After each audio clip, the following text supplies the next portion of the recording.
sortir de là, au Père, plus proche de toi et quand nous sommes en train, Seigneur. Viens avec ta parole, Seigneur. Tu connais les besoins de nos cœurs. Tu connais, Seigneur, notre désir le plus ardent, au Père. Nous venons nous confier à toi, nous abandonner à toi. Touche notre vie, touche notre cœur, touche notre être entier, Seigneur. Amen. Et manifeste ta gloire, Seigneur. Père bien-aimé, que nos corps malades soient guéris. Seigneur Jésus, que notre esprit soit apaisé par la puissance de l'esprit. Et que notre âme soit dans ton repos, Père. Qu'il puisse aller ainsi. T'abandonne, Seigneur, ces moments, Père. Aide-nous, oh Dieu, alors que nous venons ici, ensemble et à besoin de toi. Dis quelque chose qui nous aidera. Dis quelque chose qui nous encouragera. Dis quelque chose qui montrera ton amour envers nous, Seigneur. En sortant d'ici, nous dirons, Père, peu importe c'est dans quoi nous sommes en train de passer, mais nous savons que ta présence est là. Et que c'est ta présence qui nous porte jusqu'à maintenant. Oh Dieu, révèle-toi à chacun. Bénis les enfants. Souviens-toi, Seigneur, même des frères qui ne sont pas à la paix. Que ta grâce, oh Dieu, soit les partages de chacun. Alors que, Père, nous nous confions en toi. Nous abandonnons entre tes saintes mains. Dans le nom puissant. Le nom du Seigneur Jésus-Christ. Amen. Amen.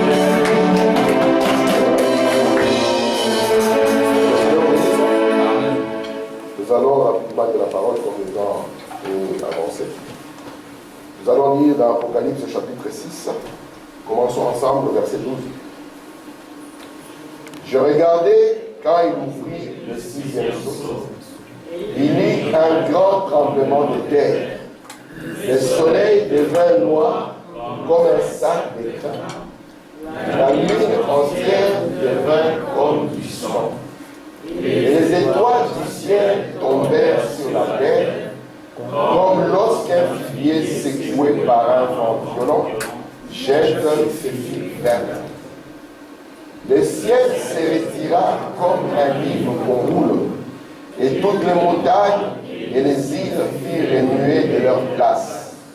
Les rois de la terre, les grands, les chefs militaires, les riches, les puissants, tous les esclaves et les hommes libres se cachèrent dans les cavernes et dans les rochers des montagnes.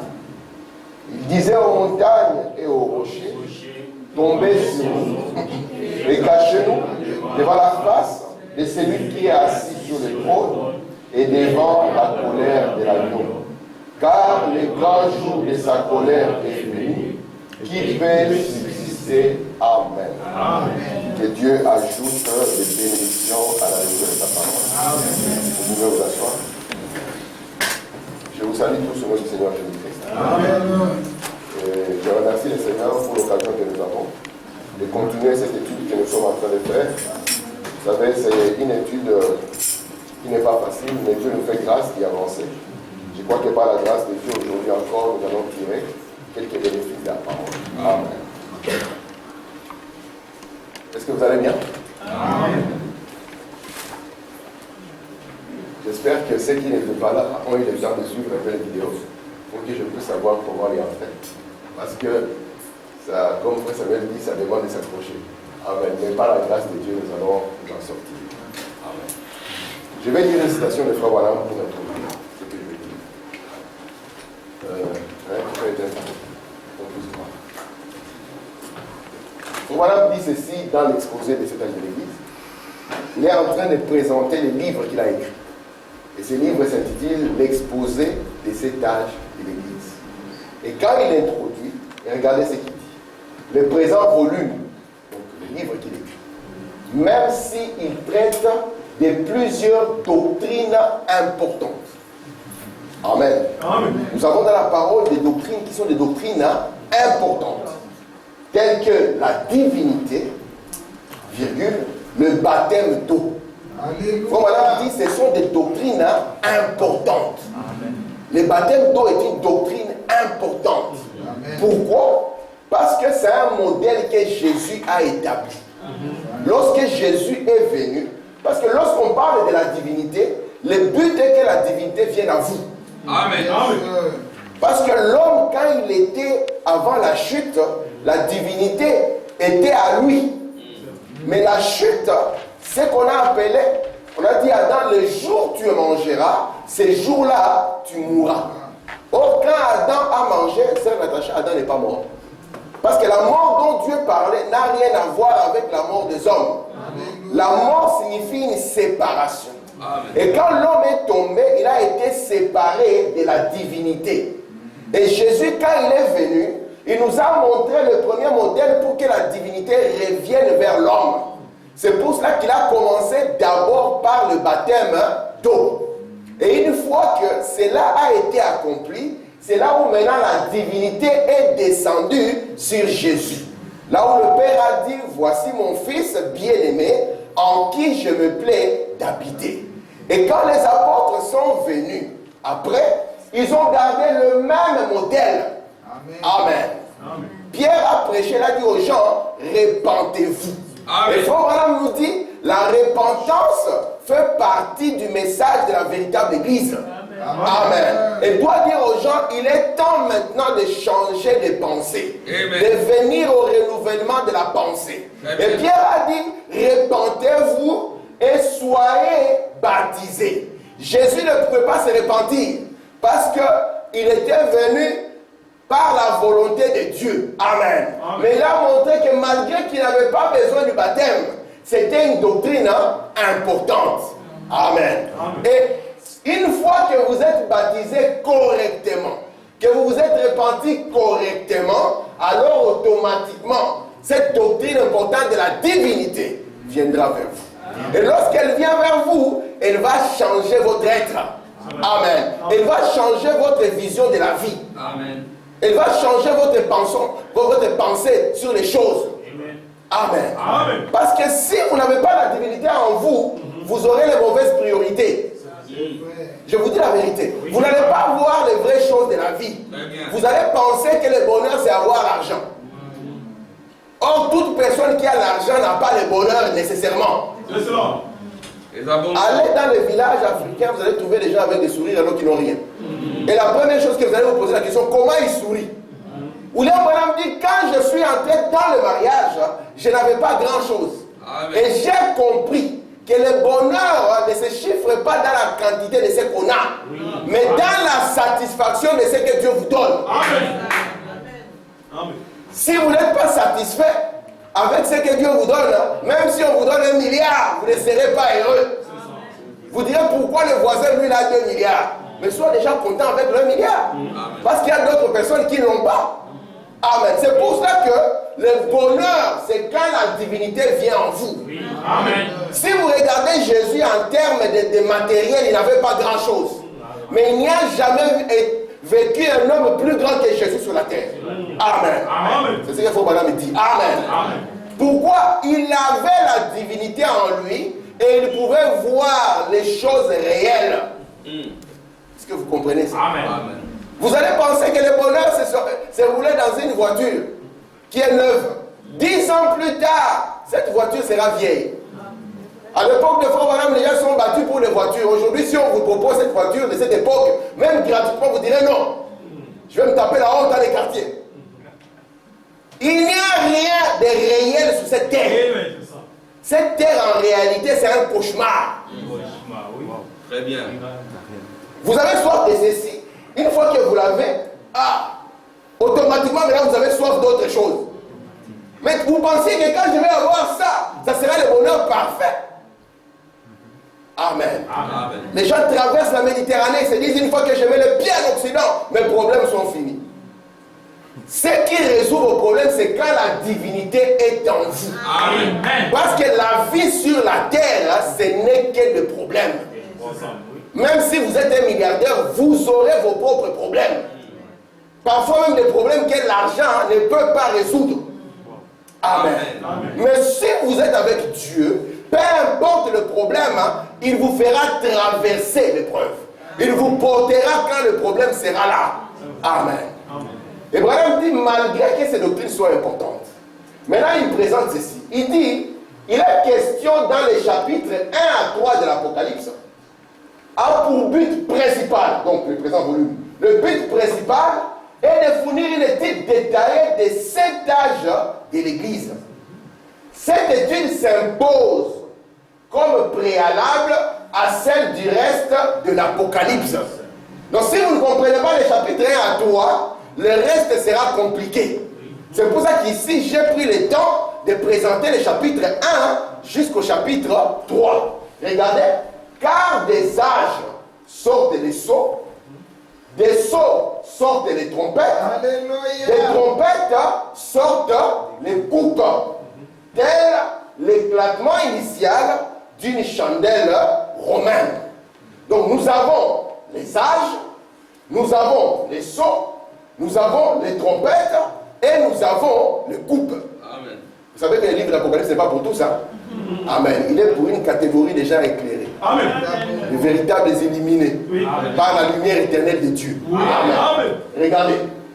Frère Madame dit, il y a un triple dessein, donc un triple objectif dans toutes ces choses. Voilà qui nous ramène à 1,3 et à 1,7 de nouveau. Vous voyez, 7 sceaux, 7 coupes, ainsi de suite. Or, les 3 et les 7 sont les nombres de Dieu dans sa mathématique lorsqu'il révèle sa parole. Amen. C'est pour ça que Branham va vous dire, lorsque vous avez le livre d'Apocalypse, sachez qu'il est en 3 parties. Apocalypse 1, Apocalypse 3. Amen. 4, 19, de 19 à 22. Branham dit les 3 et les 7 sont les mathématiques de Dieu lorsqu'il en vient à révéler sa parole. Amen. Donc c'est pour ça qu'il va nous donner 7 âges de l'église, 7 sceaux, 7 trompettes, 7 coupes et ainsi de suite. Est-ce que ça va? Amen. Maintenant, remarquez. Les plans tels que je les ai mis. La première des choses, c'est que Dieu nous donne 7 âges. Nous l'avons vu dans Apocalypse chapitre 1er, jusque dans Apocalypse chapitre 3. Parce que dans Apocalypse 1, lorsque vous arrivez à la fin, n'est-ce pas, on vous montre que les chandeliers qui étaient décrits là-bas parlaient de cette église. Et nous avons vu que c'est là où se trouve le programme de Dieu pour l'église des nations. Lorsque Dieu vient pour visiter les non-juifs. Et c'est une période qui est longue. Parce que sera une période qui couvrira presque 2000 ans de l'histoire. Est-ce que vous vous souvenez de ça? Nous avons commencé à l'an 0 jusqu'à ce que nous sommes arrivés aux environs de 1906. Et remarquez maintenant, les 7 sont dans les livres et ils cachaient tout le plan. Est-ce que vous comprenez ça? Amen. Donc tout ce que Dieu avait comme programme, parce que je vous ai parlé ici de quand l'homme a chuté, que la divinité s'est séparée de l'homme. Amen. Amen. Quand Dieu n'est pas en vous, vous êtes un mort. Très bien. C'est pour ça que la Bible dit que il y a des ceux-là qui vivent dans le plaisir sont mortes, quoique vivantes. Et Jésus avait dit, laissez les morts enterrer leurs morts.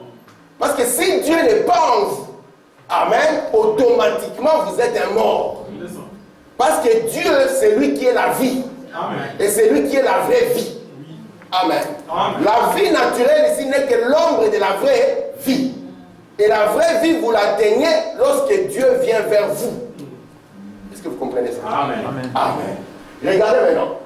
Dieu maintenant avait un plan quand l'homme était tombé, quand l'homme était mort. Dieu avait un programme pour le ramener à la vie. Et ce programme pour les gentils, c'était les 7 âges. Et le programme entier de la manière dont Dieu le ferait était caché dans le sceau. Amen. Mais pour que Dieu traite avec les nations, il a dû aveugler Israël qui était son peuple. Mais une fois que Dieu termine avec les nations, Dieu a gardé cette trompette avec laquelle il doit ramener Israël à lui. Amen. Et Dieu aussi a un programme pour la terre. Est-ce que vous comprenez ça? Amen. Parce que lorsque Adam est tombé, vous savez que c'était quand même un tribunal intéressant. Il y avait Adam, il y avait la femme que Dieu lui a donnée, et il y avait le serpent. Amen. Dieu a commencé, il a posé la question à qui? Adam, pourquoi ceci? Qu'est-ce qu'Adam a répondu? C'est pour ça que Branham me dit que l'homme, un homme, il est responsable de sa femme, devant Dieu. Mais la femme n'est pas responsable de son mari devant Dieu. Amen. Mais l'homme est responsable de sa femme devant Dieu. Amen. C'est pour ça que vous, les frères, vous devez prendre soin de vos femmes correctement, comme la parole de Dieu le dit. Parce que vous êtes responsable d'être devant le Seigneur. Amen. Amen. Alors Adam répond, Seigneur, c'est la femme que tu m'as donnée. Et Abraham dit, à partir de ce moment, Dieu a cherché à ce qu'un homme lui-même choisisse sa femme. Ouais. N'est-ce pas? Hein? Parce qu'après que tu ne dises plus, c'est la femme que tu m'as donnée. Oh, quand on lui a donné cette femme, il était dans la joie. Il a même déclaré, celle-ci, cette fois-ci. Amen. Chair de ma chair, os de mes os, et on l'appellera Adam. Parce qu'avant la chute, on ne connaissait que ce nom Adam. C'est après la chute qu'on l'a appelé Ève. Lisez la Bible. Amen. N'est-ce pas? Amen. Et regardez maintenant. On pose la question maintenant à l'église. Église, pourquoi tu as agi comme ça?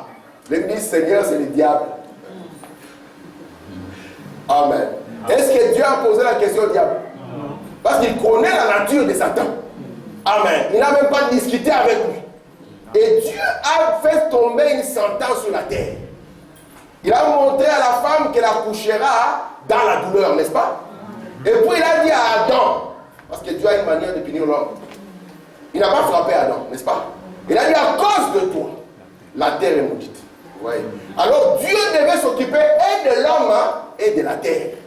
Et c'est pour ça qu'il a gardé tout cela dans son plan de rédemption. Ça va? Amen. Si vous vous souvenez, nous avons vu avec vous que pour l'Église, d'abord Dieu, les dieux que nous vous présentons ici, c'est les dieux d'Israël. Oui. Ce n'est pas les dieux des Arabes, ce n'est pas les dieux des Congolais, ce n'est pas les dieux des Japonais, c'est les dieux d'Israël. Amen. Les vrais dieux. Je suis désolé, c'est le seul que j'ai. Un flamand. Les dieux que nous vous présentons, c'est les dieux d'Israël. Amen. Et ces dieux d'Israël s'est révélé dans la parole avec un programme qu'il avait donné à Israël. Et quand Jésus est venu sur la terre, Jésus premièrement n'était pas venu pour tout le monde, qu'on ne vous manque pas. Jésus était venu pour les brebis perdues de la maison d'Israël. C'est ce que la Bible nous enseigne. Amen. Mais comme c'était le programme de Dieu de ne pas délaisser les autres, amen. Parce que les musulmans ils aiment cette partie. Ils disent, vous voyez, c'est Mohamed qui a été envoyé pour le reste. On dit non, ça c'était point virgule. Parce que la Bible a dit qu'il était venu pour les brebis perdues de la maison d'Israël. Mais la maison d'Israël ne l'a pas reçu. C'est pour ça que Jean chapitre 1 nous dit, à tous ceux qui l'ont reçu, à tous ceux qui ont cru en son nom. Et voilà, nous a montré maintenant que Dieu a permis qu'Israël soit aveuglé. Parce qu'ici, Dieu est temps avec Israël. Vous voyez ça, non? Après, quand Israël est aveuglé, Dieu va ouvrir cette période de temps qu'on va appeler les 7 âges de l'Église. Une fois que cela finit, qu'est-ce que Dieu fait? Dieu doit revenir à Israël. Parce que Dieu ne peut jamais oublier Israël. Amen. Amen. Est-ce que vous comprenez ça? Amen. Et vous savez qu'avec l'histoire d'Israël, nous pouvons tirer beaucoup de leçons. Nous avons compris que rejeter la parole peut avoir des conséquences terribles. Nous ne pouvons pas dire que je suis encore jeune, attendez encore, quand j'aurai 80 ans, là je vais servir le Seigneur. Non, c'est faux et archi faux. Parce que la vie ne t'appartient pas. La Bible dit, si aujourd'hui tu entends sa voix, n'endurcis pas ton cœur. Parce que l'occasion vient vers toi. Amen. Amen. Amen. Israël a reçu la visitation de Dieu. Israël n'a pas reçu cela. Et qu'est-ce qu'ils ont fait? Ils se sont attaqués à Jésus et ont crucifié les seigneurs de gloire. N'est-ce pas? N'est-ce pas? Amen. C'est pour ça que nous croyons, nous, que Jésus est mort à la croix. Oui. Jésus devait mourir à la croix. Parce que, je vais vous dire une chose. Les hommes qui disent que Dieu n'a pas besoin de sacrifices, ils ne comprennent pas que toute la vie sur la terre est basée sur le sacrifice. Amen. Pour que vous puissiez vivre, il faut qu'il y ait quelque chose qui soit sacrifié. Il faut qu'il soit une vie qui soit donnée. C'est ça le programme de Dieu. Amen. Lorsque vous mangez un fruit, c'est un fruit sacrifié. C'est une vie sacrifiée. Lorsque vous mangez un poulet, c'est une vie sacrifiée. Tout ce que vous allez avoir pour que vous puissiez survivre proviendra d'un sacrifice. Amen. Amen. Or, la vie ici n'est pas la vraie vie. Il fallait que Dieu aussi puisse donner le véritable sacrifice. C'est pour ça que Jésus, entrant dans le monde, il dit, tu n'as voulu ni sacrifice, ni offrande, tu m'as formé un corps. On continue le temps, fille, là. Seigneur Jésus. Est-ce que ça va jusque-là? Amen. Alors, à partir de ce sacrifice, Israël a crié que son sang retombe sur nous et sur nos enfants. Nous savons qu'en l'an 70 de notre ère, le général dit nom de Titus. Si vous allez à Rome, allez visiter l'arc de Titus. Comme en France, il y a l'arc de Triomphe, à Rome, il y a l'arc de Titus. Vous verrez à l'arc de Titus qui est à Rome, comment ils sont en train de piller les temples. Vous verrez même les chandeliers, comment les Romains l'ont emporté. Parce qu'on l'a pu retrouver dans l'histoire, n'est-ce pas? Parce que les véritables chandeliers étaient allumés ici maintenant. Est-ce que vous êtes là? Amen. Amen. Regardez maintenant. Israël est détruit. Mais Jésus-Christ a donné encore rendez-vous à Israël. Amen. Amen. Et voilà, dit la preuve que nous sommes au temps de la fin. C'est que la nation qui était détruite, la langue qui était une langue morte, cette nation est revenue à la vie. Nous avons vu que c'était la prophétie de Dieu dans Osée 6 à partir du verset 1er. Amen. Après 2 jours, n'est-ce pas? Amen. Il nous relèvera. Merci Seigneur. Maintenant, nous avons eu 7 âges de l'Église pour nous.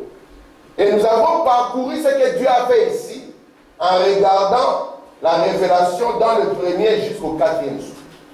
Nous avons compris comme Israël est mort et qu'ils étaient innocents. Dieu, durant cette période, a donné à Israël le 5e jour. Vous vous souvenez de ça? Et nous avons vu que lorsque le 5e jour est ouvert, la Bible va nous montrer que les martyrs qui sont là, ils n'étaient pas martyrs à cause de la cause de Jésus. Parce qu'Israël ne le connaissait pas. Mais à cause du témoignage qu'ils avaient donné. Et voilà nous dit, c'était eux qui avaient été tués depuis la mort de Christ jusqu'à l'enlèvement de l'Église. Amen. Amen. Et maintenant, qu'est-ce que Dieu a gardé? Dieu va garder maintenant le 6e sceau. Pour qu'au travers du 6e sceau, il puisse, un des buts du 6e sceau, que Dieu puisse se souvenir et ramener Israël à lui. Est-ce que ça va jusque-là? Amen. Maintenant, on tourne à la version. Ok. Regardez maintenant. En comparant les Écritures en rapport avec cet important événement, nous verrons ces grands secrets ou mystères qu'il y a sous le 6e sceau du livre de la rédemption. Regardez ici, c'est très beau ici. Et ces 6 sceaux ensemble forment un très grand livre. Vous comprenez ça? Les 6 sceaux ensemble forment un très grand livre. Parce que quand le 7e sceau s'ouvre, il n'y a pas de symbole, il n'y a rien. C'est juste un silence. Mais les 6 sceaux ensemble forment un très grand livre. Rien que les 6 rouleaux roulés ensemble, c'est ce qui dénoue tous les livres de la rédemption. C'est ainsi que la terre tout entière a été rachetée. Donc le plan entier était la manière dont ça s'est déroulé, c'était dans les 6 sceaux. Mais l'interprétation de ça était cachée dans le 7e sceau. C'est pour ça que quand le 7e sceau s'ouvre, nous avons quoi? Nous avons le tonnerre qui tonne afin de nous donner quoi? La foi ou la révélation de ce que Dieu avait dans ce très grand livre formé de 6 rouleaux. Est-ce que ça va? Amen. Merci Seigneur. Amen. Et dans ces 6 sceaux, nous pouvons voir comment il rachète tout. Merci Seigneur. Regardez-le. Vous vous souvenez, nous sommes arrivés avec vous à voir les petits espaces de temps. Vous vous souvenez de ça, non? Entre le chapitre 6 et le chapitre 7 d'Apocalypse. Regardez. Nous remarquons qu'entre le 6e et le 7e, il y a un intervalle. Un intervalle entre les chapitres 6 et 7 du livre d'Apocalypse, non. Et c'est entre le 6e et le 7e sceau que cet intervalle a été placé. Écoutez, voilà. Il est très important que nous remarquions ces petits espaces de temps. Il faut même l'appeler un espace de temps. Donc il y a du temps qui va se dérouler entre le 6e et le 7e sceau. Amen. Si vous voulez voir dans votre Bible, vous allez voir que lorsque vous prenez le chapitre 6 du livre de l'Apocalypse, il va s'arrêter au 6e sceau. Et quand vous arrivez au chapitre 7, ça ne parle pas du 7e sceau. Mais vous allez remarquer que le 7e sceau est dans Apocalypse chapitre 8 à partir du verset 1er. Et Branham nous dit qu'il est très beau et très important que nous puissions remarquer ce petit espace de temps qu'il y a entre les deux. Est-ce que ça va? Amen. Merci Seigneur. Continuons. Et laisse tomber ça, je reviendrai après. Maintenant, au 6e saut, quand celui-ci s'est ouvert,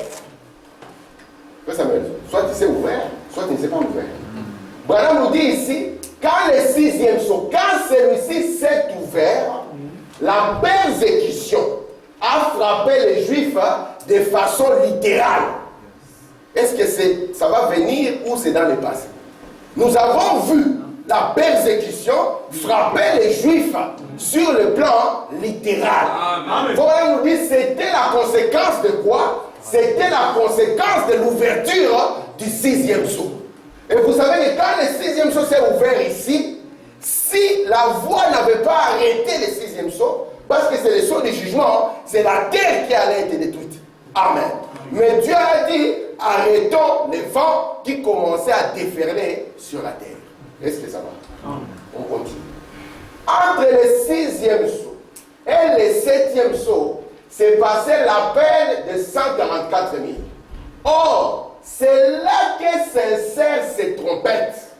Exactement là, la persécution et les chevaux sont déliés là. La Bible, telle qu'elle est écrite, amen, elle est écrite dans une intelligence. Branham va vous montrer maintenant, lorsque vous arrivez au chapitre 6 et que vous arrivez à la fin, si vous voulez voir ce qui se passe, amen, ici, prenez Apocalypse chapitre 8 à partir du verset 2. Vous allez voir que c'est ça les événements qui se passent ici.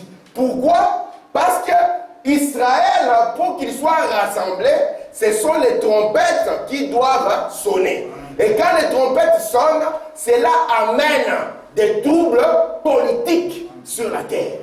Amen. Amen. Est-ce que vous comprenez? Amen. Donc les trompettes s'insèrent ici dans cet espace de temps. C'est pour ça qu'il dit que là, dans cet espace, nous avons la persécution et même les chevaux qui sont déliés. Les chevaux qui sont déliés, c'est la 6e trompette. C'est là où nous étions arrivés. Est-ce que ça va jusque-là? Amen. Merci. Regardez. Alors les vents ont été relâchés de nouveau. Supportez-moi, je vais mettre ici. Je mets jusqu'à la 6e trompette. Vous comprendrez un peu pourquoi. Alors les vents ont été relâchés de nouveau. Depuis la Première Guerre mondiale, il y a constamment eu des persécutions contre les Juifs. C'est pour ça que vous avez dit que c'est là où le 6e saut était entré en action. Vous vous souvenez? Regardez, Hitler fut suscité pour la Seconde Guerre mondiale. Et quand il vint, il s'est mis à quoi? Il allait détruire le monde entier. Est-ce vrai? Il allait le détruire complètement. Oui, il l'aurait fait. Si ce n'était Dieu, il l'aurait fait. Parce que nous avons vu qu'il était oint par l'ange de la destruction. Amen. Amen. Et même les nations ont peiné pour l'arrêter. Il a fallu une forte coalition. Amen. On a dû chercher même les gens en Afrique, les embarquer. Parce que la déferlante qui était là était grande. Il fallait une force pour l'arrêter. Amen.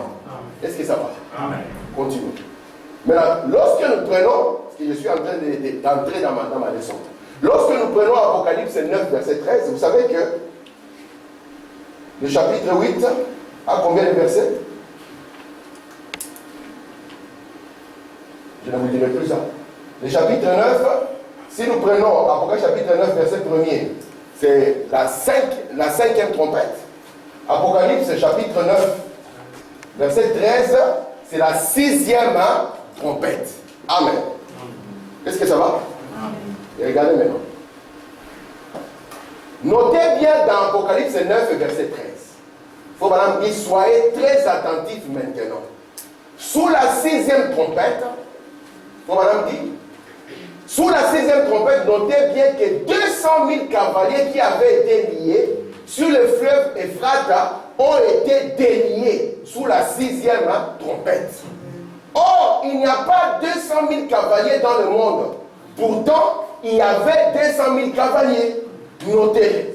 On continue. Ce n'étaient pas des chevaux naturels. Ils avaient pour souffle du feu, ils avaient des cuirasses de jaspe, ils avaient des queues, la boue de la queue ressemblait à un serpent. Une tête de serpent au bout de la queue qui piquait. C'était des chevaux spirituels, des démons spirituels, des chevaux de bataille qui avaient été liés sur l'Euphrate toutes ces années. Des démons surnaturels. Est-ce que ça va? Amen. Regardez. Qu'est-ce que c'était? Prenez ça vraiment à cœur. L'ancien empire romain était ranimé. Vous allez comprendre les conséquences de ça. L'ancien empire romain s'est réveillé. Écoutez. 2 points. C'est quoi le réveil? La persécution des Juifs. La nation qui a détruit Israël, c'est Rome. N'est-ce pas? Et l'esprit qui est sur Rome, c'est l'esprit de détruire Israël. Est-ce que vous comprenez ça en fait? Oui. C'est pour cela que la seule fois qu'Israël a été détruite, Israël a été détruite par les esprits qui venaient de Rome. Et vous savez que ce sont les mêmes esprits qui commencent depuis Babylone et qui arrivent pour persécuter ou détruire Israël. Et il vous montre ici maintenant que quand la 6e trompette s'ouvre, c'est le même esprit, l'ancien Rome qui se réveille avec toujours la même attitude, persécuter les Juifs. Regardez, ils avaient été liés pendant près de 2000 ans sur le fleuve Euphrate. On va le voir dans le couple. Sans pouvoir traverser vers la promesse, une secte religieuse qui cherchait à passer sur l'autre rive. Regardez, l'Euphrate, vous savez, traversait les terres. Ils étaient liés là, 200 000 démons de persécution. Je continue. Et remarquez ce qui se passe sous cette 6e trompette. Ils ont été lâchés sur les Juifs. La persécution des Juifs.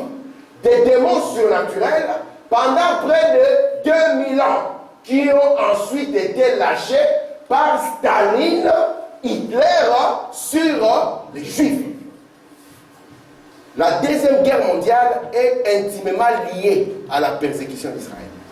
Et sans la 2e guerre mondiale, la nation d'Israël n'existerait pas. Est-ce que vous savez ça? La nation d'Israël, sans la 2e guerre mondiale, n'allait pas exister. Parce que les Juifs étaient à l'aise ici. Exactement comme ce qui s'est passé du temps de Joseph. Quand Joseph a fait amener ses frères étaient devenus très bien en Égypte. Or, la promesse de Dieu, ce n'était pas qu'Israël vive en Égypte. La promesse de Dieu que Dieu avait donnée à Abraham était qu'Israël vive à Canaan. Amen. C'est pour ça que la Bible dit que Dieu a fait qu'il y a eu des pharaons qui ne connaissaient pas Joseph, qui se sont élevés. Et ces pharaons qui se sont élevés, qu'est-ce qu'ils ont fait? Ils ont commencé à maltraiter Israël. Amen. Et quand ils ont maltraité Israël, cela avait comme conséquence qu'Israël voulait retourner chez lui. Et Branham nous dit, ce qui s'est passé dans cette ombre vient encore se passer ici dans l'histoire. Nous avons des pharaons qui ne connaissent pas Joseph, à savoir Staline, Hitler, Mussolini et les autres, qui s'élèvent avec la persécution sur Israël. Est-ce que ça va? Amen. Merci Seigneur. Vous dites, eh bien, ça ne vient pas de Rome. Mais comment est-ce que tu vas dire que Staline, Hitler, ça vient de Rome? Il faut vraiment dire c'est le même esprit. Vous savez quand est-ce que c'est le même esprit? Lorsque vous faites les mêmes choses. Est-ce que vous comprenez ça? Lorsque vous faites les mêmes choses, vous savez que c'est le même esprit qui était dans celui-là. C'est le même esprit qui est ici. Amen. Pourquoi? Parce que les esprits ne meurent pas. Mais les hommes passent, les esprits demeurent. C'est pour ça que si nous voyons les actions de Jésus dans un autre homme, nous comprendrons que c'est le même esprit. Amen. Est-ce que vous comprenez ça? Amen. Et Branham a regardé l'attitude, ce qu'ils ont fait. Il dit, ils ont fait les mêmes choses que ce qu'ils avaient fait aux chrétiens. Amen. À l'époque de l'ancienne Rome païenne. Maintenant, regardez bien l'Israël naturel. Ah, j'aime cette partie. Où nous arrivons. Ah. Faut maintenant dire, regardez bien. Il place quoi? Israël naturel, n'est-ce pas? Ça, c'est quel Israël? C'est l'Israël nation, n'est-ce pas? L'Israël naturel. Et puis, qu'est-ce que Branham place encore? Et l'église spirituelle. C'est deux choses. L'église spirituelle. Branham dit, là, nous allons faire la distinction ici. Est-ce que vous comprenez ça? Je vous ai dit, nous avons l'Israël naturel et l'Israël spirituel ou l'église spirituelle. Amen. Amen. Est-ce que ça va? Amen. Merci Seigneur. Soyez avec moi. Soyez vraiment avec moi. Ok. Regardez ici, vous allez comprendre. Son madame dit ici dans la dislocation du monde. Lors de sa première venue, celle de Jésus, le monde entier était corrompu par quoi? Par la politique et la religion. Ce sont les deux corps. Quoi? La politique et la religion. Tous réclamaient un Messie. Ils désiraient un roi. Hitler était un Messie pour l'Allemagne. Vous le savez? Écoutez, Israël désirait quelque chose. Rome désirait quelque chose. Les autres aussi. C'est pareil aujourd'hui, nous tous. Tout le monde veut un politicien. Amen. Nous voulons quelque chose aujourd'hui. Est-ce que ça va? Regardez maintenant. L'Israël naturel, ce qui va les toucher, ce sont les trompettes. N'est-ce pas? Et les trompettes, qu'est-ce qu'ils font? Et ils amènent des troubles. Et des troubles dans quel domaine? Dans le domaine politique. Est-ce que ça va? Amen. Donc le domaine politique est intimement lié à Israël dans le domaine naturel. Amen. Amen. Mais il y a un autre domaine ici. De l'église, lui, ça sera dans le domaine de la religion. Et l'ancienne Rome, en fait, comme elle s'est liée par la religion, l'ancienne Rome avec son pape ne savait plus s'attaquer à Israël. Parce qu'il était lié par les traditions des religions. Est-ce que vous comprenez ça? Amen. C'est pour ça que la partie politique a été accomplie par les hommes qui sont vains, ils ont été loin d'un esprit de destruction. Mais c'est le même esprit qui était sous l'ancienne Rome, parce que l'ancienne Rome avait le pouvoir religieux et le pouvoir politique. Est-ce que ça va? Amen. Ok, merci Seigneur. Aujourd'hui, vous pouvez ingérer le pape, il n'a plus la force politique. Sa force politique est exercée par quelqu'un d'autre. C'est ce qu'Apocalypse nous avait dit. Amen. Est-ce que vous comprenez ça? Amen. Merci Seigneur. Frère Samuel, regardez maintenant. Pendant 2000 ans, cet esprit dans les gens de Rome, l'église de Rome n'a pas pu agir. Mais ce même esprit, donc dans le domaine politique, s'est manifesté d'abord là-bas, en Mussolini, à Rome, les dictateurs. Donc la partie politique de cet esprit va se manifester d'abord, ça commencera par Rome. Parce que c'est Rome qui porte ces germes. Amen. Mais ça va commencer avec Mussolini à Rome. Continuons. Donc, il a lâché sous ce sixième sceau, ces 200 000 démons spirituels qui ont commencé à Rome et puis en Allemagne, Hitler, remarquez dans la Bible, ils n'ont jamais reçu le pouvoir comme roi et ils n'ont pas été couronnés. Un dictateur n'est pas un roi couronné. Il reçoit seulement le pouvoir comme un roi. C'est ça le cas d'Hitler, le cas de Mussolini, le cas de Staline, etc. C'était des dictateurs. Et la Bible avait parlé d'eux déjà dans l'Apocalypse 17. Les 10 cornes que tu as vus sont 10 rois qui n'ont pas reçu le royaume, mais qui reçoivent autorité comme moi pendant 1 heure avec la bête. Ils ont un même dessein, un même objectif, détruire Israël. Vous comprenez ça? Ils donnent leur puissance et leur autorité à la bête. Amen. Merci Seigneur. Maintenant, il faut nous dire. Remarquez, nous voyons donc que ce pouvoir naturel, le pouvoir naturel et politique, dans le domaine naturel, dirigé contre une nation naturelle, a été délié là. Nous sommes en 1939. Vous êtes avec moi? 1939. Amen. 1939, il y a des événements importants. Il y a d'abord un pape qui est couronné. Il est introduit. C'est le pape Pie combien? Pie combien? Pie 12. Okay. Le chercheur qui a servi. Amen. Puis, alors après lui, en 1939, la Première Guerre mondiale éclate. Déjà avant cela, il y avait un monsieur du nom de Hitler qui avait écrit dans son programme que lui, quand il va arriver au pouvoir, il va exterminer les Juifs. Amen. Le même esprit, on l'a trouvé dans le fascisme. Déjà en 1929, lorsque Mussolini arrive, lui, il dit qu'il faut qu'il y ait un chef qui décide pour tout le monde. C'est un dictateur parfait. Et on voit un esprit de haine. Et lorsqu'on les regarde, même dans leur organisation, on trouve la même manière de la Rome de César. Ils se saluent comme eux, ils tendent la main comme ça, ils prononcent presque les mêmes paroles. À l'époque, on disait avec César, ceux-ci disent élite là, et tout ça. C'était le même esprit. Amen. Qui revenait de nouveau dans le domaine naturel. Est-ce que ça va? Qu'est-ce que cela a fait? Cet esprit, lorsqu'il a été délié, il est allé faire la guerre. Et comme il a assassiné et persécuté. Exactement ce qu'il avait fait du temps de Titus. Vous vous souvenez? Persécuté et assassiné. Écoutez, on continue. Au 6e saut, quand celui-ci s'est ouvert, la persécution a frappé les Juifs de façon littérale. Écoutez, et voici la persécution qui vient sur l'Église. Sur quel plan? Sur le plan ecclésiastique. J'aimerais que vous compreniez ça. La persécution qui est venue sur le plan littéral ou naturel sur Israël, et ici maintenant, juste quand ça va s'ouvrir ici, il dit, elle vient sur l'Église sur le plan ecclésiastique. Laissez le reste de la citation, on y reviendra. Est-ce que vous commencez à entrer avec moi? Amen. Amen.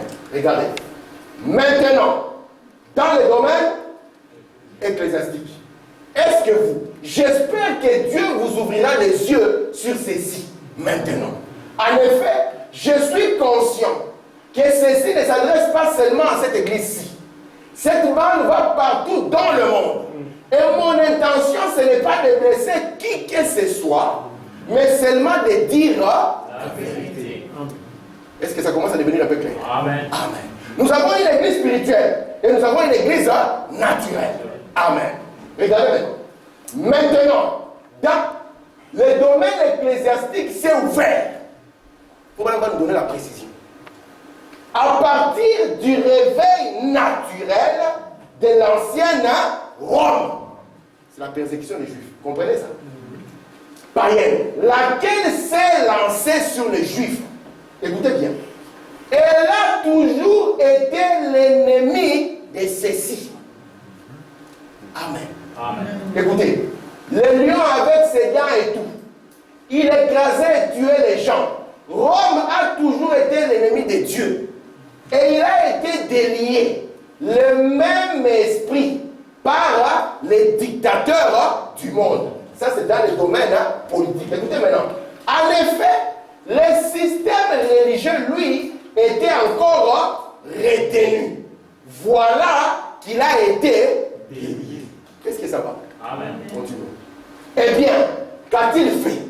Par la ruse, comme l'a dit, il s'est introduit par le flatterie. Comprenez comment il va s'introduire? Écoutez, qu'est-ce qu'il a fait? Il est en train de faire venir sur eux deux l'église naturelle et l'église spirituelle. Sur eux deux. Maintenant, il faut dire quelque chose de terrible. Le conseil écuménique protestant des églises du monde, comme l'esprit de l'antichrist. Il les mène à la boucherie exactement comme ils avaient fait à l'autre. Est-ce que vous comprenez ça? Oui. À l'heure de l'appel de l'épouse. Maintenant, cette 6e trompette, elle va avoir comme conséquence les 2e malheurs, n'est-ce pas? Vous vous souvenez qu'il y a 3 malheurs? Oui. Ça, c'est le programme de Dieu pour racheter la terre. Parce que lorsque Dieu révèle sa parole, on a les 3 et les 7. Nous avons connu le premier malheur, n'est-ce pas? C'est la Bible qui nous a dit ça. Malheur. Ici, le 2e malheur. Et puis, il y a le 3e malheur. Est-ce que vous vous souvenez que fois, madame, vous avez défini ça? Il avait dit le premier malheur, c'est quoi? Il dit c'est la première guerre mondiale. Le deuxième malheur, deuxième guerre mondiale. Troisième malheur, mes frères, qu'ils le veuillent ou pas, vous le savez, peut-être qu'ils ne le savent pas. Cette terre connaîtra une troisième guerre mondiale. William Branham dit, ces trois guerres ici, ce sont comme les douleurs de l'enfantement. Parce que cette terre doit donner naissance à une nouvelle terre. Et quand les douleurs de l'enfantement viennent, ça ne vient pas en diminuant. Ça vient de plus en plus fort. C'est pour ça que cette guerre était plus meurtrière que celle-là. Et la troisième guerre mondiale, la terre ici telle que vous la connaissez, ne subsistera pas. Est-ce que vous comprenez ça? Amen. Est-ce que c'est clair jusque-là? Amen. Ah, merci Seigneur. Continuons. Vous allez aimer. Est-ce que ça commence à devenir plus clair, non? Amen. Ah, regardez. Comment lâcher dans l'église, virgule, l'ecclésiastique, comment il a appelé là? Il a appelé le naturel? Non, je répète la citation. Comment lâcher dans l'église, l'ecclésiastique, l'esprit? Parce qu'à ce niveau ici, 1939, la guerre s'arrête quand? 1945. Quelle était la conséquence de la Première Guerre mondiale? Quand cette Première Guerre mondiale s'est arrêtée, les gens ont dit on ne veut plus de guerre. On a fait la société de... Oh, donc voilà, si tu n'étais pas venu. On a fait la société des nations. Il faut vraiment prêcher le message, les temps de l'union et son signe. Il a montré que les nations sont en train de venir ensemble. Et on a dit que la société des nations sera le policier sur la terre. De sorte qu'il n'y ait plus de guerre sur la terre. Vous êtes là? Amen. Est-ce que cela a marché? Non. On a dit que cela n'est pas efficace. Nous allons quitter la société des nations. Nous allons faire quoi? L'organisation des Nations Unies. Encore moins efficace que le premier. Amen. Mais vous allez comprendre le pourquoi de cette organisation après. Est-ce que vous comprenez ça? Parce que cette organisation va agir dans le domaine naturel. Maintenant, lorsque nous arrivons à la fin de cette première guerre, Branham vous dit, faites attention, il y a le réveil de l'ancien empire romain. Et le réveil de l'ancien empire romain déclenche aussi, amen, une attaque dans le domaine spirituel. 23 août 1948. Toutes les églises disent, nous devons nous unir. Vous êtes là? Parce que ça doit se passer entre la 6e trompette et la 7e trompette. Toutes les églises disent, nous devons venir ensemble. Et ici, ce sont les protestants en fait. On va faire quoi? On va faire ce qu'on appelle les conseils écuméniques des églises. Et c'est ce que Branham voulait d'abord que vous puissiez remarquer. Continuons. Faut Branham dit, lâchez sur quoi? Pas sur les dénominations, sur l'épouse. Mais ici, vous allez les saisir. L'épouse ne connaîtra pas cette période-là. Parce que le but de cette union, c'est pour amener la destruction. Amen. Regardez. Abraham dit, l'épouse ne connaîtra pas cette période-là. La Bible dit que non. L'église, oui. Parce que c'est la tribulation, mais pas l'épouse. Ne pouvez-vous pas le voir? Il dit, vous les prédicateurs, vous le voyez, n'est-ce pas mes frères? Amen. Continuons. Mais, cette situation est terrible. Je ne sais pas, vous allez croire ça? Est-ce que vous allez croire ça? Oui. Ne commencez pas à dire ça moi. On va lire. Nous sommes dans le 4e saut. J'ai commencé au milieu du paragraphe. Mais c'est toujours la même pensée qu'il y a au début. Mais il y a eu 68 millions qui ont été mis à mort. C'était des protestants. Amen. Pour avoir protesté contre la première église romaine. Rome. Vous vous souvenez de ça? C'est l'histoire de la marionnette. Écoutez maintenant. Ce n'est pas étonnant qu'il ait pu s'incarner dans une personne. Une personne nommée qui s'appelait la mort. Est-ce que vous comprenez ça? C'est bel et bien ce qu'il était. Je continue. Bon, Dieu seul sait combien cet homme, c'est un homme, en a fait mourir. Comment? Spirituellement par son enseignement anti-biblique, anti-parole. On l'appelle la mort. C'est le 4e cavalier, n'est-ce pas? Il faut madame dire, ce n'est pas la mort physique, il s'agit de la mort spirituelle. Regardez ici. Cela, ce sont les 68 millions qu'il a passés au fil de l'épée pour les faire mourir. Et il doit y en avoir littéralement de quoi? Des milliards qui sont morts spirituellement par son faux enseignement. Ce n'est pas étonnant qu'il ait pu se nommer. N'est-ce pas merveilleux? Continuons. C'est un homme, vous allez voir. Observez cet esprit ecclésiastique qui est délié. Il faut même dire, eh bien, 20 ans plus tard, ici nous sommes en 64, c'est 20 ans plus tard, n'est-ce pas? Après cette guerre, nous voyons l'esprit ecclésiastique qui est délié.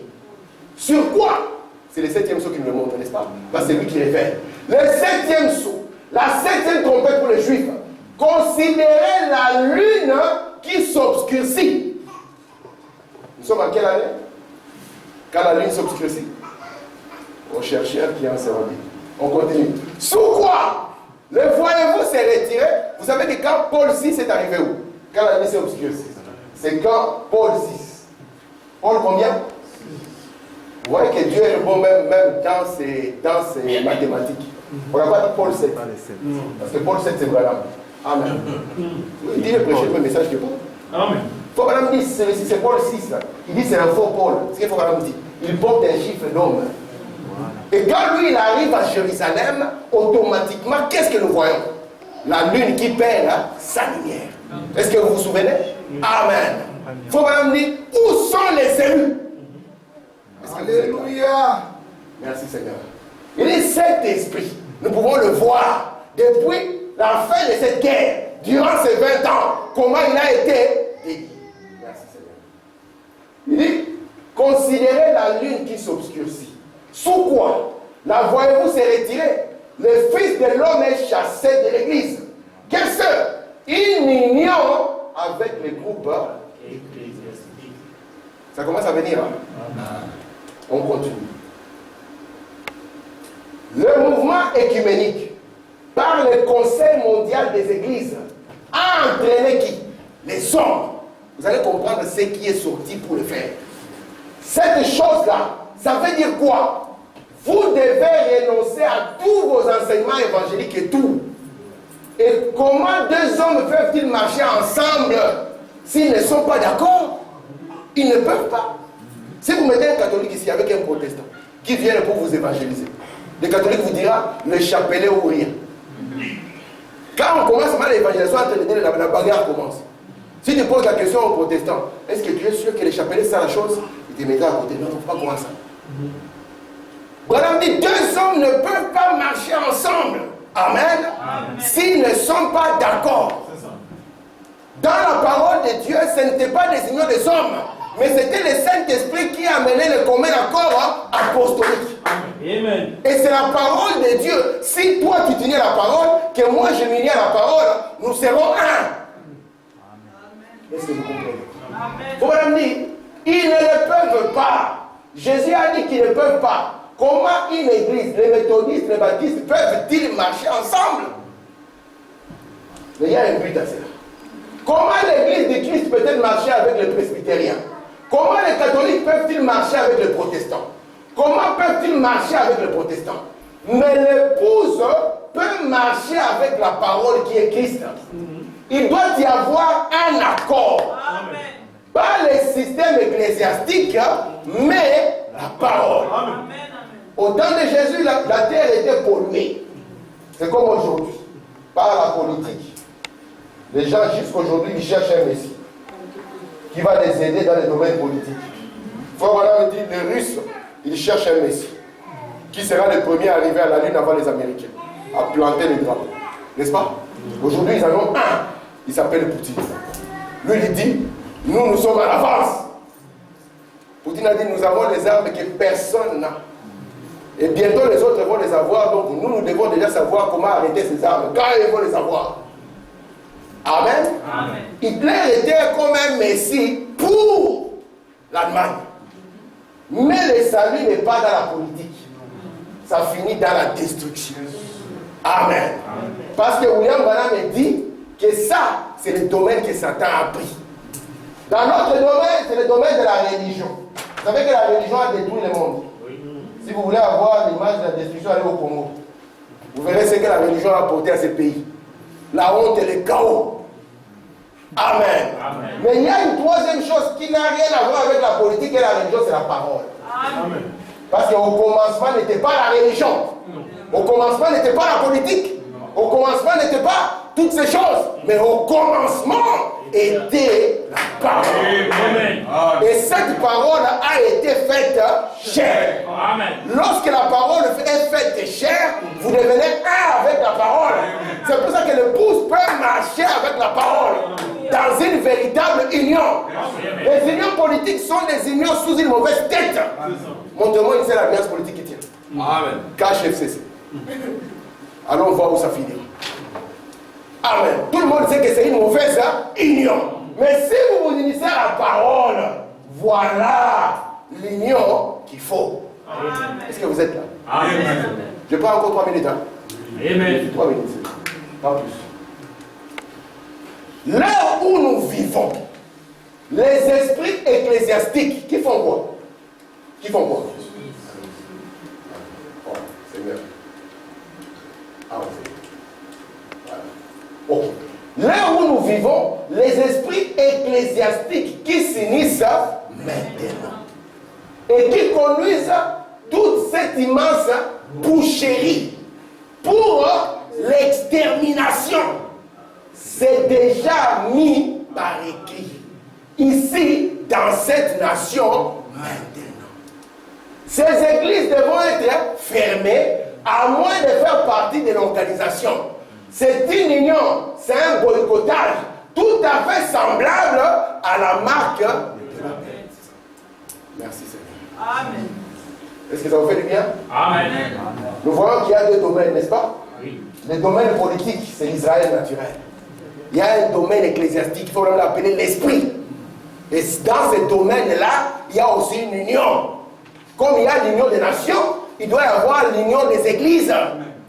Nous verrons la conséquence de l'union des nations, comme nous allons voir la conséquence de cette union des églises. Qu'est-ce qui les a amenés à être ensemble? Oh, merci Seigneur. Maintenant, vous voyez, qu'est-ce que la bête? Vous savez que Apocalypse 13 nous parle de 2 bêtes. Vous avez bien fait attention. Dans la parole, nous avons 2 bêtes. Hein. Nous avons la première bête. C'est la bête. Vous voyez, une bête dans la parole, c'est une puissance. Hein, qui monte de quoi? Elle monte de quoi? La première bête. Mais donnez-moi, vous êtes des lecteurs de quoi, mes frères? Ne me faites pas peur. Hein. La première bête, elle monte de quoi? Sinon, moi, je vais entrer dans le système au chercheur qui est en cérémonie. La première bête monte de quoi? Des eaux ou de la terre? Parce que c'est du 50-50. Ah, de la terre. Nous devons lire la Bible, mes frères. Il faut voilà me dire, un chrétien doit lire sa Bible chaque jour. Amen. Parce que si nous ne lisons pas la Bible, nous allons lire les histoires, les histoires modernes, des contes d'âge vécu. Comme il y a des journaux, il y a la DH par exemple, la dernière heure. Et elle n'a presque pas d'informations. Elle n'est remplie que des faits divers. Celui-ci a égorgé sa femme. Et c'est très populaire. Les hommes, ils aiment des choses comme ça. Ils disent, qu'est-ce qui s'est passé encore? Comme un jour, dans le frère Bonham, il y a une femme qui faisait la cuisine, son mari lisait le journal. Alors elle a dit, chérie, qu'est-ce qui est écrit dans le journal? Et le mari lui a dit, toujours les mêmes choses, mais avec de nouveaux acteurs. Amen. Parce que s'il y a 10 ans, un homme avait égorgé sa femme, il s'appelait Bernard. 15 ans plus tard, on écrira toujours un autre homme. Parce que c'est le même esprit. Amen. Mais nous voulons avoir l'esprit de Christ. Amen. Alors nous avons une bête qui va monter d'abord. La première bête, elle va monter des eaux. N'est-ce pas? Amen. Et cette bête qui monte des eaux, c'est la bête que nous avons parcourue depuis que nous avons commencé. Celle qui a 7 de 10 cornes. N'est-ce pas? C'est Rome. N'est-ce pas? Rome. Et vous savez que Rome a persécuté les gens ici en Europe. De sorte que quand les gens étaient persécutés, ils ont fui. Ils sont partis où? Ils sont partis aux États-Unis. C'est pour ça qu'on dit qu'il y a une autre bête, parce qu'une bête c'est une puissance. Une puissance qui va monter d'un pays, amen, qui était presque inhabité, amen, qui n'avait presque pas une puissance. Est-ce que vous êtes là? Et cette bête qui va sortir ici, qui monte de la terre, elle aura quoi? 2 cornes, n'est-ce pas? 2 cornes. Voilà, me dit, ça représente très bien les bisons américains. Vous êtes là? 2 cornes. Et une corne, c'est une puissance. Puissance religieuse et puissance politique. Quand ils vont commencer, leurs présidents vont commencer à prêter sur la Bible. Amen. Leurs présidents, pour prêter serment, pour montrer qu'ils prennent cette charge avec cœur, qu'ils sont sincères. Ils ont dit, il n'y a pas un plus grand livre que celui-ci. Alors pour montrer que ton serment est vrai, pose la main sur la Bible. Et avec le temps, il y a eu des catégories de présidents comme ceux qu'il y a aujourd'hui. Aucune crainte de Dieu. Rien du tout, des bandits. Mais qui viennent toujours par tradition poser leurs mains sur la Bible. Les Noirs qui avaient précédé avaient pris la Bible d'Abraham Lincoln. Quelle honte. Il avait même pris son bureau. Quelle honte. Quand un Noir est arrivé à la Maison Blanche, vous avez oublié que la maison était blanche. Et vous avez dit, ouais, c'est notre temps. Votre temps, c'est avec ce message. Amen. Si vous loupez ce message, vous avez loupé votre temps. Amen. Le monsieur, tout ce qu'il a fait, c'est amener la honte à la honte. Amen. Ils ont obligé même les pays africains. Vous devez les hommes se marient avec les hommes. Il y a des pays qui ont résisté, ils ont dit non. Ça sont aux coutumes. Ce ne sont pas nos coutumes. Poutine a dit, nous ne ferons pas la publicité à ces bêtises. Ils ont dit, vous n'êtes pas contre les droits de l'homme. En 1980, vous-même, vous avez dit que c'était une maladie. Branham a vu cet esprit sur l'affaire militaire. Il a prié pour lui. Il a commencé à crier, je suis délivré, je suis délivré. Et nous avons des gouvernements qui viennent pour amener les gens à accepter des démons sur eux. Et nous allons faire confiance dans le domaine politique. Ils vont mettre un faux alliance, c'est un arc-en-ciel, ça les signes. Si vous voulez entrer dans un restaurant, vous voyez un arc-en-ciel à la porte, connaissez, vous entrez. C'est là où les hommes qui se marient avec les hommes sont les bienvenus. Et votre président, il a signé LG, machin, LGBT, pour promouvoir ça dans le monde. C'est une honte. Amen. Et maintenant, cette puissance, vous voyez, quand les États-Unis commencent, c'est une nation entièrement protestante. Elle est là pour défendre les principes de Dieu. Mais Branham était sur la terre. Branham dit, les États-Unis viennent de recevoir leur dernier président protestant. Amen. Nous arrivons à ça. Leur dernier président protestant. Aujourd'hui, lorsque vous arrivez, la première religion aujourd'hui aux États-Unis, c'est le catholicisme. À la Cour suprême, il n'y avait plus de protestants. Tous étaient des catholiques. Qu'est-ce qui s'est passé? Amen. Merci Seigneur. Notre dernière citation. Ouais, et puis j'ai lu 2 versets de la Bible et je m'arrête. 2 slides. Écoutez. Maintenant, vous voyez ce qu'est la bête, n'est-ce pas? Une puissance. Une puissance ecclésiastique. Jésus a dit que ce serait proche de la chose réelle, que cela séduirait même les élus. N'est-ce pas que Jésus a dit, soyez tous un, comme moi et le Père, nous sommes un. Pourquoi vous seulement, les gens du message, vous le mettre de côté? Venez ensemble avec les protestants, ensemble avec les catholiques. On va montrer au monde qu'il y a l'amour. Ça, ce n'est pas l'union. On s'unit d'abord à la parole. Amen. Si tout le monde s'unit à la parole, alors nous sommes un. Parce que nous aurons une même pensée, une même vision. Amen. Mais pas des unions politiques. Amen. Maintenant, mais il a promis qu'il y aura quelque chose ici pour nous en ce jour-là. Pour que nous ne soyons pas séduits.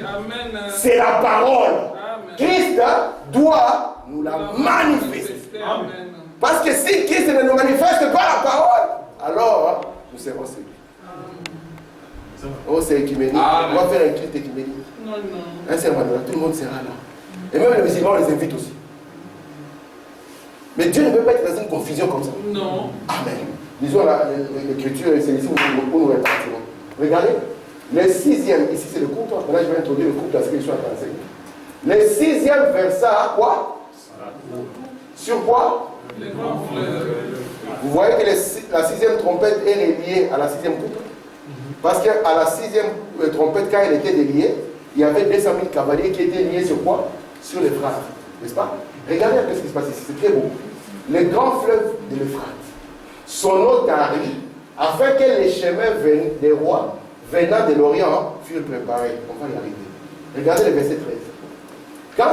Quand le fleuve va tarir, je vis sortir de la bouche de qui? Du dragon. Et de la bouche de la bête. Et de la bouche. C'est la même bouche, il parle du même langage. Écoutez, il va sortir quoi? 3 esprits impurs, semblables à des grenouilles. Amen. Regardez. C'est car ce sont des esprits et des démons qui font des prodiges, qui vont afin de...